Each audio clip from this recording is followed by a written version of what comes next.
Hey everybody, welcome to a Zoom interview live here with I'm Billy Rainford from Direct Motocross, trying something new here. We got Guinea Pig. Thank you very much for agreeing to do this with us. I got Chad Goodwin here. Hey Chad. Hey, how's it going today? Good buddy. Where are you? I am in Texas, kind of stuck, I guess, at the moment, but all my kids are here, so it works for me at the moment. You look like you're sitting at a bench seat in a motorhome. This is my current home. My youngest child went to college, and I sold everything and bought this big RV to explore life, and things were going good. And now we're on lockdown, so it is kind of what it is at the moment. So I was actually in Toronto or at the race shop, and then my bus was parked in Florida, and I was kind of afraid I'd get trapped away from the kids, so I came back to Texas about a month ago, I guess. So I'm just kind of here and trying to do as much work as I can and deal with like everybody else is dealing with it. Okay, well, you are obviously a mechanic, a motocross mechanic, wearing more hats now. You're also, I guess we're calling you team manager now, right, for the Huber Motorsports?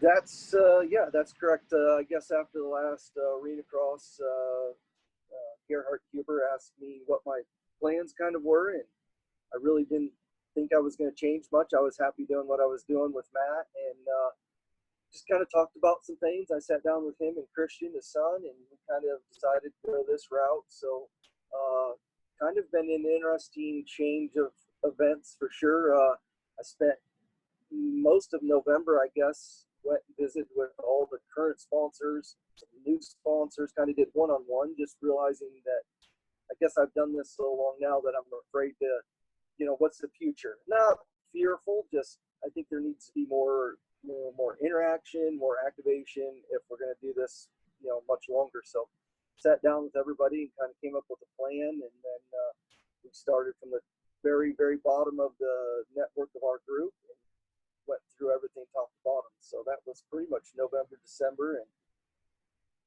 kind of got things rolling and feel like we had a really good base. We spent February in California. Obviously, Matt was still hurt, so that's kind of the only issue we've had at the moment was getting our testing done with him. This virus is kind of impacting that a little bit, but other than that, new rider Marshall joined the team. He'll be riding the 250s, so things have been extremely good. Lots of hours, but good. Right. Yeah, I got to see him at that Tampa Supercross, the Thursday nighter. Yeah, that was kind of a last minute thing. I literally had just got to Florida, and he's like, "Hey, I'm going to come ride," and that's for me, it's an option. Test a few things and see how things go in race conditions. So it actually went really well. He rode very good and showed that our motor program was where we needed it to be, which that's always a concern on the 250s. So it's a good little test for us. Right, he did definitely put himself at a disadvantage riding the 250 at that race. But yeah, no, he looked good for sure. And we got Tyler Medaglia moving back up to the 450s. I'm sure he's happy. You guys are happy. Yeah, Tyler, it was one of those things for me. I really didn't want three people. By default, we just ended up with three people. Three guys is just really tough in this economy. And obviously, Tyler showed his abilities over the years. I mean, how can you not have the guys? So, and then when we left California, I left there leaving like, dang, we have another winner on the team. He's riding extremely. I don't know. It's been a long time since I've seen him on a 450 ride that well. I will say that he definitely has a bike that he's very happy with, and fitness obviously is never a problem with him. I think it's more about getting him a base that we don't have to play with a lot, and he did tons and tons of testing, so he's in good shape. So we're excited for him, and Matt's back riding at 110%. He's just taking his time, which obviously the situation that we're in with the virus is a big bonus to him because he can just of course. But things are rolling pretty good with him right now. Yeah, it's funny. The only guys who are happy right now are the ones coming off injury and who would have been missing races right now, right? Yeah, I mean, I think there's some other people. Maybe Pettis is in that position and a couple of guys. So for me, I'm super OCD and ADD, and every good mechanic is.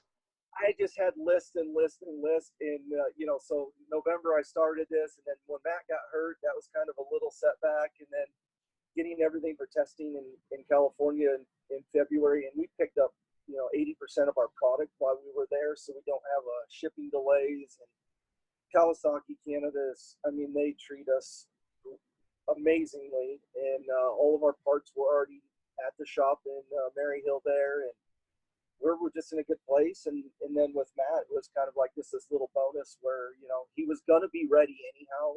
It's just a matter of, with Matt, you always have to pull him back. So it's just been a lot nicer to have him just relax a little bit. And even Marshall, he was in a good place. He took a pretty good break there. He did a bunch of money races in the fall, and then we got him on a 2019 Kawasaki pretty early. So it was just kind of things fell into place, and we're all excited to go racing. Now we're waiting. So. Nice. Okay. Well, hey, since we're trying out this new thing and I don't have to rush anything, let's do a quick background here. How did you, I mean, are you born and raised Texan guy, or what's your story? I'm actually not. I grew up in Ohio, grew up riding motorcycles, racing, Ohio, Michigan, all that kind of thing. And I don't know, at some point you either decide, either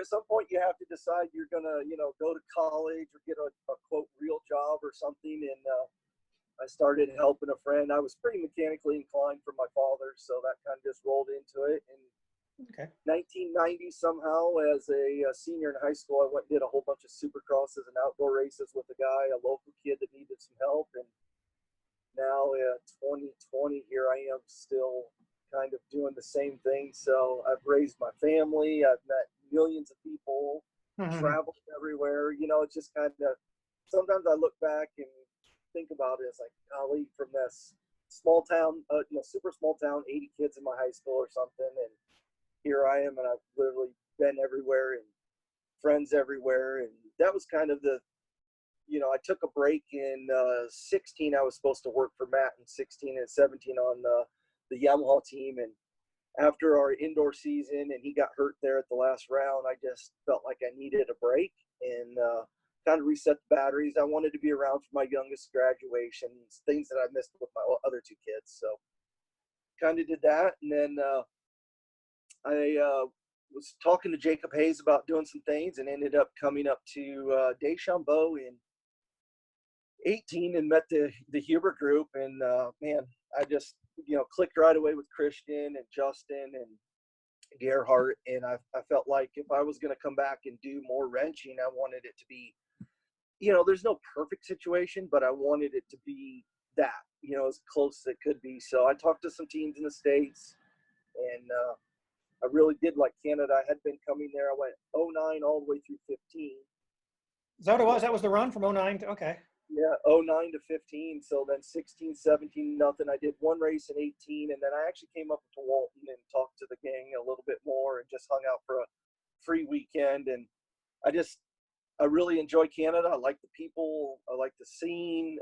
Obviously, I've been there, since you talk 09. There's been some serious changes. So, but I think we're on the right page. I think people are starting to realize we all have to work together more so than ever. You can't just bash a promoter. You can't bash a sponsor. You need to figure out ways to help each other because, I mean, the industry's changed so much since I started that you just have to do things differently now. Nice. But then, like say, things were going good with the team there last year, and I was already starting to do some testing stuff with Matt for we were going to go to Germany and do a bunch of rounds over there, which he ended up going on his own, which I wasn't a super fan of, but talking with Gerhardt and Christian, they gave me this opportunity, and I had ran a Yamaha team in the States that was severely under budgeted and wasn't that much fun, and I felt like with the resources we had here, this was, kind of my way of doing it the right way. And that's kind of what we've been working on. It's crazy if you have 7 guys basically, and everybody's on the same page, how easy things are, even in a crisis like we're in right now. The riders understand getting parts right now isn't easy. Sponsors are, understanding that we can't do some of the things that they need, on their end. And, but we're just working through it. Right now, I just did a podcast interview with Julian Perrier from PRMX, and we were talking about that, like riders, they're taking it a little easy on parts right now because if something, they start breaking and wearing out parts, it's like, hey man, we got nothing here. So I'm assuming same situation, guys have to stay fit and race ready, but It's waiting. Yeah, they have all my guys on 2 days a week, and then luckily, like the day we got back from California, Marshall drove up to the shop and picked up a 450. So he's riding that mainly just because the maintenance is Right. way less. But yeah, parts are difficult. And for our standpoint, we know that trying to get 50 sprockets from rental when nobody's open, that's not a bonus. So we're just trying to be diligent with the people that have given us things and understand that. I mean, honestly, we're in a pretty good situation. There's a lot of people that don't have jobs, and family members are sick. And I had a business here in Texas for about 15 years that we did motors and suspension, and my partner actually passed away last week, not related to the virus, but he has children that couldn't go to the hospital and see him. They had to do things over FaceTime, and funeral arrangements are all on hold. So you look at the world as a bigger picture. Racing is a small part of it. Obviously, it's our livelihood and what our passion is, but we have to think about others that are dealing with way more than we're dealing with. Yeah, for sure, man. Okay, wait, by the way, 2009, who was your rider? Kevin Johnson. Kevin Johnson, one of the many K Johnsons that have been here. Yeah, and what's funny is in 2008, for some crazy reason, I actually worked for Kevin and his brother Keith at the same time doing arena cross in the United States, and wow, that was an adventure. So, but good guy. Yeah, I won a X Games gold medal with Kevin. Worked for him about 2 or 3 years, I guess. Did all kinds of stuff. We went to Europe, did things. We did freestyle shows, and great guy. And came up and worked with Josh Schneider at back then it was still Team Faith before it converted over to the Redemption Racing, and really just was happy there. The United States racing scene is so, I guess, intense. There's twice as many races, twice as much testing, More money. It was just a big money, break. more problems. More money, more problems. It was really just a big break, and I love obviously being in Texas. When you come up there and it's 80 degrees, you're like, wow, this is like vacation time. So we all think it's hot, and you're like wearing a sweater. Yeah. The first time I think I've ever actually been hot was last year at Sandalee, and I wasn't like that was sick. Yeah, that's like a summertime day here, so I was good with it. But I love the people. Obviously, my first interactions was with the Snyder family and the Jeffrey family. Like, how can you not? Yeah. It was great there. And then worked with Jason Hughes, and then went back to Redemption. And as it grew, they needed more help. And I actually did motors and suspension for them for a couple years there. And yeah, it's just been kind of a good deal. And I met a lot of people up there, so I like it. And like say with the Gerhardts, where we have our race shop is actually where he lives, so it's a little bit behind his house. And I mean, I feel like I'm part of the family, and I haven't really known him that long, so it's been a great thing for me. I'm super happy where I'm at. Well, that's awesome, man. Hey, what's the situation like where you are? I mean, it's a coronavirus kind of question. Are you going out shopping? What kind of stuff's going on? Are people on the streets? What's up? It's kind of weird. Texas has always kind of done its own thing, which maybe that's why I fit in well here. I don't know, but everything's pretty much, people are trying to stay separated. The stores, like grocery stores, your Lowe's, your Home Depots, whatever, everything's open. They're limiting numbers in and out. But your camping, your state parks, every restaurant here that even if they didn't have takeout before, they're all doing takeout. So you can get food. The first couple weeks of it were pretty slim pickings at the store. I went to Walmart a couple days ago. I'd say it's 99% back to normal. As far as product, whether it's toilet paper, which is just hilarious that the country went into panic over toilet paper, but everything's back pretty much normal, and people are just trying to do less maybe. But our governor is supposedly going to start opening up things here towards the end of the month, which, for me, it's not really a huge impact. I'm pretty spoiled. I'm at a marina where my boat is at. I live here. There's a restaurant that's here 7 days a week. My kids are in the area. So other than wanting to go to work, everything, as far as getting to the shop, because I do have a lot of stuff to do there, it's not that bad. I think there's a lot of other places in the country that are worse than here for sure. Now you say boat. Are we talking on a lake, or are you down south by the water? Where are you? I'm on a lake, yeah, literally I'm probably, I don't know, 25, 30 yards from the marina. So Oh, that's kind of the life that I nice. was looking for as I was getting older, which I have a birthday coming up again here soon. So I initially wanted to split time between here where the kids were in Florida and kind of just explore some things. So kind of all worked out. But other than, just trying to be patient, which I'm not a very patient person. So get through this virus. One thing that we did have come up a few weeks ago, Twin City Graphics is the company that we use for posters, whatever kind of large printing. They actually rewrapped our semi, which was broken into while it was there. Hmm. Completely bare semi. There's only 4 items in the whole truck because it had just gone from getting new cabinets built into it because we completely rebuilt the inside of the semi. It went from there to the graphics place, and we built cabinets for motors and suspension, and the guys from the shop were test fitting some things. So completely bare semi except for about $70,000 worth of suspension and motors that were stolen. So kind of a bummer deal, like now you have multiple companies involved, and a company that supported us for a lot of years. They did the Huber company when snowmobile racing. So they're thankfully it's on camera. It's secure location. It's just a matter of what happens next. If maybe it's shown on a camera, maybe somebody knows what happens. But there's 4 sets of pro circuit kit suspension and a 450 motor that are missing from our truck. That kind of a bad deal, but we'll work through that. Just kind of a blessing in disguise that we're not going racing tomorrow, but we have other suspension and other motors. It's just it's a big headache for everybody involved. Hey, how about did you hear my interview with Cale Foster a few months back when he got broken into and all they stole was his underwear?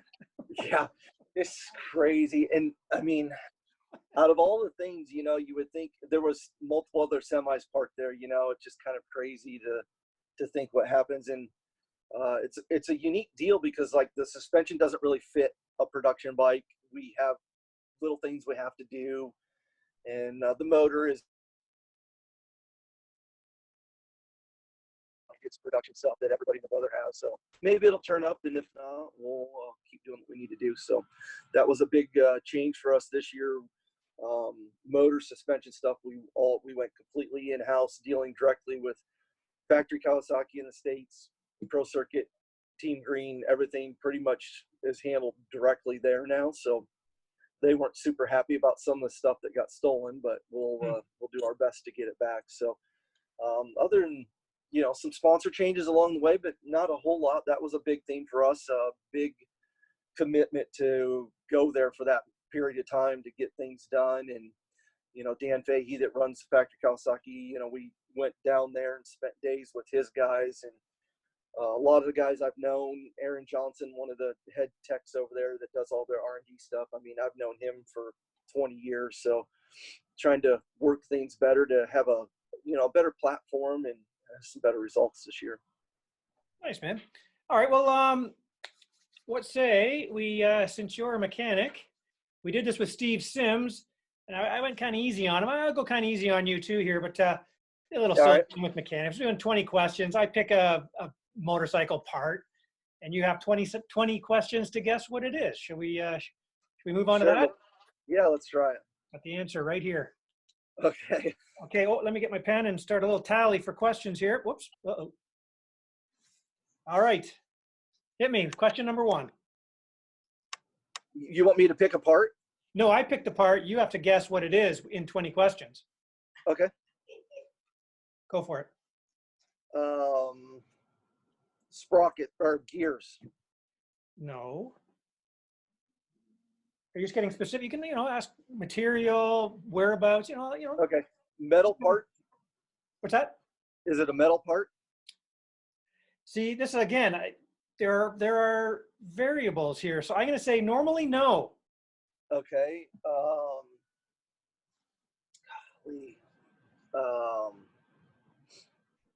Is it a heavy part? No, depends how weak you are. No, it's not a heavy part. What color is it? That's not a yes or no question, and that is a question. I'm counting it. Killing me. What color is it? Trying to cheat. 20 questions. Is it in a circle?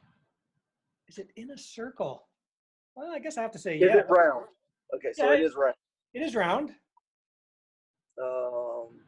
Is it flat? No.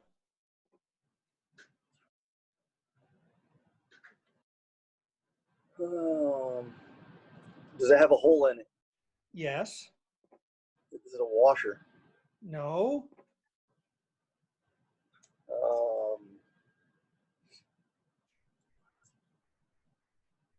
When you get to 15, I'll come up with a hint. Okay. You'll get 8. Part round hole. Is it an engine part, or is that too specific? Well, I'm just going to say no. Okay.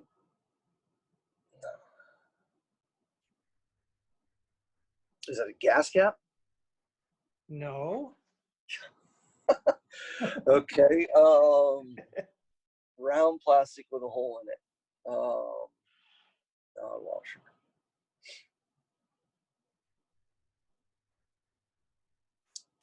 It's okay to lose. Yeah, you've stumped me. I'm gonna say brake. I'll just name off all 40,000 part numbers: brake, rotor, disc. No, no. So, linkage, swing arm, side panel, exhaust, foot pegs, shifter. Hey, hang on. Now you're at 17. Let me give you a hint. You were really close with one of your guesses. Where the fuel cap. I said gas tank. You said, yeah, but it's not that. Well, fuel pump, the hose on the gas cap. That's it. Come on, that's not even really a part. I know. I don't know what. No, that's good. That's a good game. That's good. You should have thrown that. You should have thrown that in at gas cap. That's all one piece. I'm sorry, but a guy like you with 20 questions, you'd think you could get it. Yeah. Well, I could probably name off every part on a motorcycle if I had like list. But yeah.